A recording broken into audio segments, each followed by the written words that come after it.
Hi, so this is a tutorial on how to use SARTopo.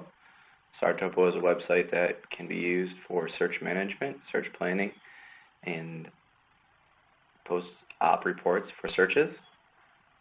To open up SARTopo online, you open up a browser such as Google Chrome, Safari, or Firefox or Microsoft Explorer. I recommend you not use Safari or Microsoft Explorer because of some bugs that I have found, and I recommend Google Chrome or Firefox.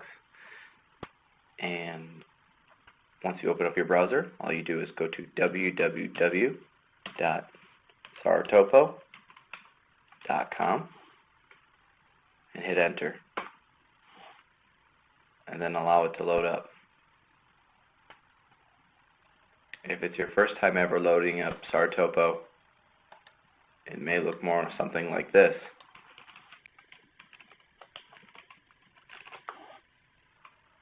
When you first load it up.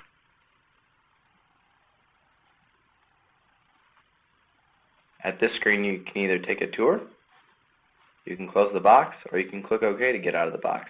If you know exactly where you want to go, you can type in the street address or city address or whatever type of coordinate system you might use if you want to be really specific.